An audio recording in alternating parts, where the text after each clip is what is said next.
Olá, meu amigo, minha amiga. Como nós todos estamos vendo, e principalmente você que acompanha os nossos encontros aqui no nosso portal de José, as projeções que eu tenho compartilhado aqui com vocês muitas vezes estão se confirmando.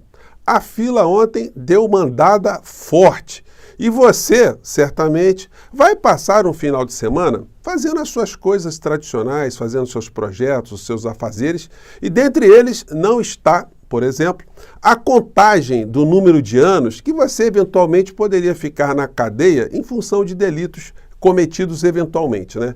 Mas essa é uma preocupação que o clã Bolsonaro está tendo desde ontem de uma forma mais acentuada, né? Não é por outra razão que o inelegível não publicou absolutamente nada.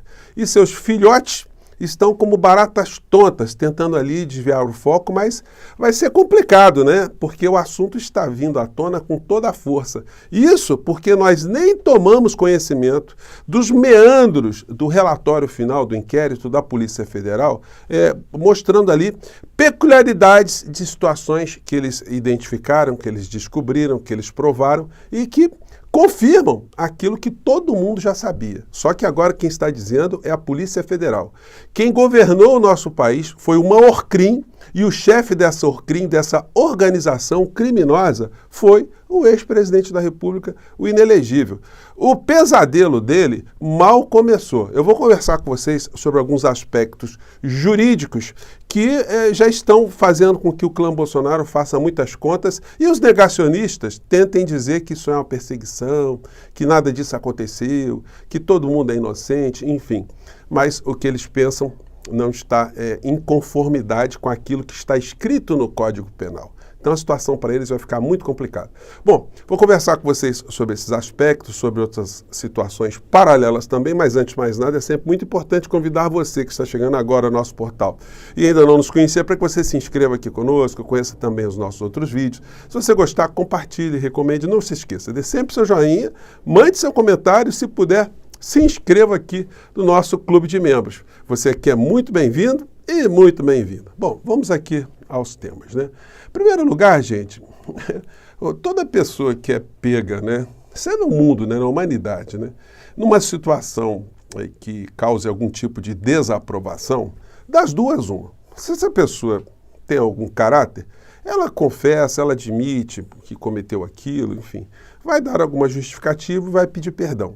Mas existe um outro grupo de pessoas que entra para o mundo do cinismo, né, da negação total. Olha, não é isso que você está pensando, não é isso que você está vendo, isso aqui não existe, isso é fruto da imaginação, essa história aqui é outra, enfim.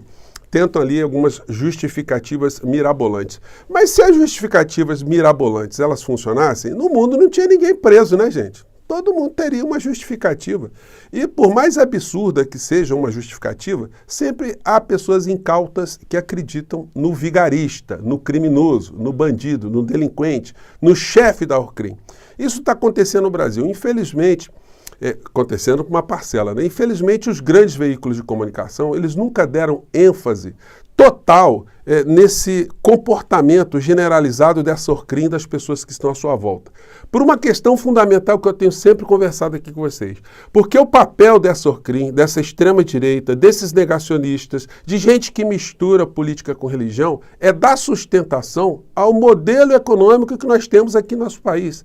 Quanto mais essa gente estressa a sociedade brasileira, mais as coisas ficam na conformidade do poder econômico e dos seus braços, né, os seus tentáculos pelas redes sociais e também por essas outras entidades e instituições nas redes sociais, grupos extremistas e por aí afora, né? Mas a casa está desabando lentamente, vai ser difícil, gente, porque a Polícia Federal está dizendo que nós tivemos ladrões comandando nosso país. E ladrões chinfrins, né? Não são ladrões assim de mega situações, de mega organizações que envolvem bilhões e bilhões. Não, são réis batedores de carteiras, aproveitadores de brechas no serviço público para conseguirem tomar dinheiro de funcionários fantasmas, de criarem cada vez mais mecanismos, de enriquecerem sem ter condição de provar de onde vieram os recursos, né? A prova cabal disso é o que nós falamos ontem, né? Só que essa gente não quer falar disso aqui, né? Eu sou Flávio Rachadinha. Aqui, Flávio, quita mansão 27 anos antes do previsto. Gente, quem é que faz isso? Só quem ganha um prêmio extra, né? Você quitar um financiamento de 27 anos numa tacada, né? Enfim, então essa gente é uma gente que é a Polícia Federal que está dizendo. É uma gente bandida que conseguiu, através do chefe do Orcrim, reunir o que de pior existia na sociedade brasileira. O pior dentro das Forças Armadas, o pior dentro da religião, o pior dentro do serviço público, o pior em todas as áreas, o pior dentro da política, o pior dentro das... Enfim, todo o setor que você imaginar, quando você identifica ali as piores pessoas, sem ética, sem nenhum tipo de respeito ao próximo, sem nenhum tipo de noção o que é república, enfim, todas elas se agruparam naquilo que a gente chama de bolsonarismo. E eles ficam aí para cima e para baixo, né? Se ufanando que a extrema-direita aqui ou acolá conseguiu algum tipo de avanço, mas a contenção está ficando muito interessante também, né? Esse embate faz a humanidade evoluir. Bom, entenda quais são os crimes imputados a Bolsonaro, no caso das joias, quais as penas e os próximos passos. Bom, eu fiz aqui um apanhado rápido aqui, gente. E o que nós já podemos observar aqui das principais informações que estão surgindo, né? Os crimes atribuídos a essa Orcrim é o de lavagem de dinheiro, da Lei 9.603/98, que dá uma pena de 3 a 10 anos de reclusão, né? Isso aí para começar a brincadeira. Depois nós temos o peculato, que eu sempre comentei aqui com vocês, está claro, né? Um servidor público não pode dizer que não sabia que aquele bem não pertencia a ele, pertencia ao serviço público, ele não pode levar para casa, não pode colocar no avião, não pode vender. Isso aí não precisa ser nenhum Einstein. Enfim, eles vão tentar ali algum tipo de justificativa, né? A pena para o peculato é de 2 a 12 anos. Tá somando aí? A associação criminosa do artigo 288-A do Código Penal, a pena de reclusão de 5 a 10 anos. Somou mais esse tantinho aí? E depois tem um efeito reflexo, né, que é ficar com a ficha suja ou inelegível por mais 8 anos após cessada o cumprimento da pena. Então, se o inelegível, vamos pegar uma pena bem pequenininha para ele, vamos pegar 10 anos, fazer uma peninha camarada, então ele vai ficar 10 anos cumprindo a pena, ou no regime aberto, regime fechado, regime misto, enfim, algumas prestação de serviço à comunidade no final da história, né?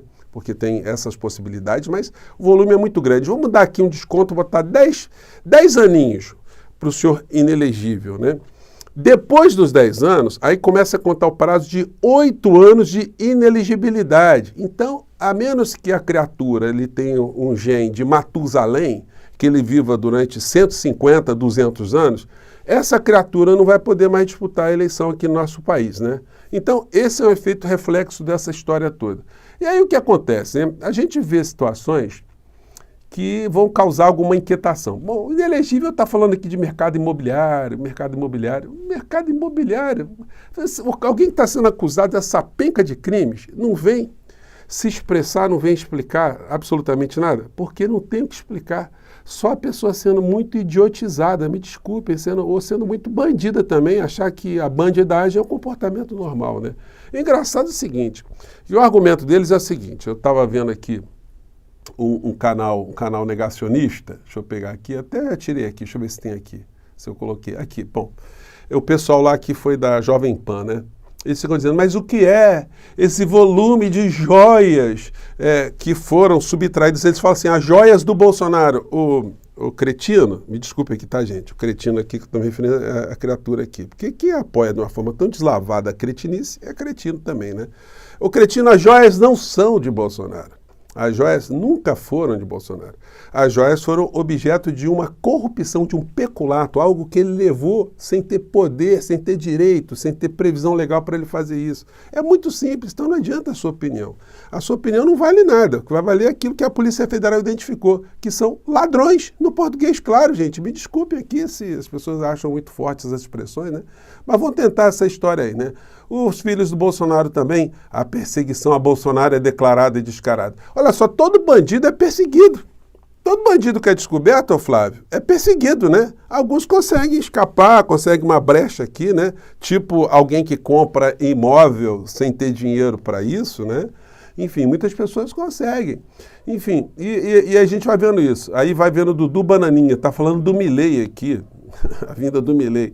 É engraçado o seguinte, né? Eu fico impressionado como é que um Dudu Bananinha dá uma entrevista para a CNN e os jornalistas não perguntam, ô Eduardo Bolsonaro, e a mansão do seu irmão? Aproveita que você está aqui, explica aí para a gente de onde veio esse dinheiro, né? E o negócio das joias lá que seu pai afanou, levou uma locada dentro do avião de uma forma ilícita, de uma forma ilegal.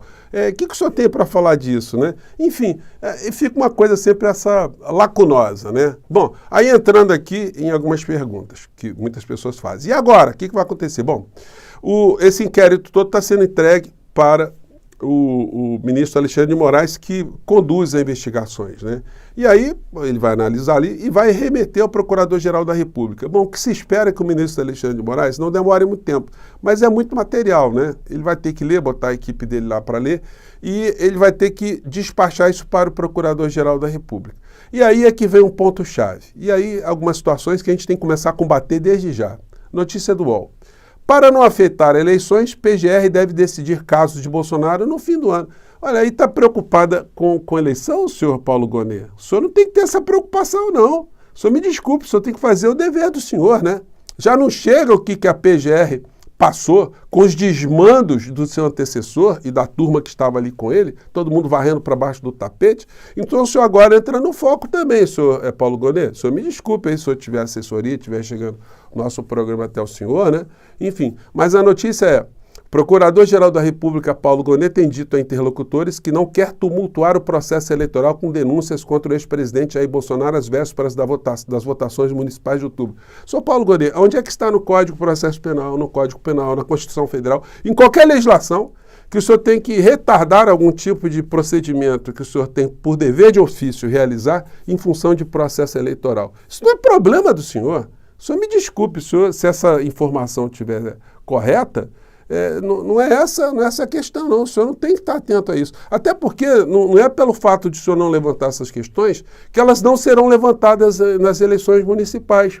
O fato de termos, isso é fato, de termos a Polícia Federal concluído que nós tivemos um Morcrim aqui no nosso país. Isso aqui são fatos, senhor Paulo Gonet.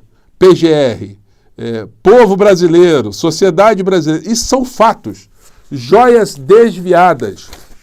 Bolsonaro, Cid mais 10 são indiciados por negociar presentes de luxo da presidência. E aqui tem a cara da rapaziada aqui, né? Dá para montar um time de futebol macabro. O que eu sempre comentei aqui, gente, como é que pode Bolsonaro ter colocado almirante, general, essa gente para fazer parte de um Morcrim, de associar ali para ajudar réis batedores de carteiras, rachadores, formadores de estruturas de peculato, né, de subtração de dinheiro público. Como é que consegue um almirante numa alfândega? Pô, eu mostrei aqui isso para vocês, né? O almirante dizia, eu não sabia que pacote é esse. Estava de brincadeira, eu sempre falei isso aqui, né? E a gente fala com muita firmeza e essas pessoas não podem fazer absolutamente nada, a não ser dizer, olha, foi mal, né? Peço desculpas, vamos entrar aqui, vamos enfrentar o que a lei diz, né? Porque o que vai dizer? Qualquer coisa soa como um desafio à nossa inteligência, à nossa moral pública, né? O senso do homem comum público, o homem comum aqui no nosso país. Gente, eu fico por aqui, mande seu comentário e a gente vai voltar aqui novas vezes com os novos fatos que vão surgir no meio dessa história. Com certeza você não vai fazer contas de volume de pena, né? Mas essa gente aí vai estar fazendo fazendo muitas contas aí nesses próximos dias. Fico por aqui, um grande abraço, até mais tarde, tchau!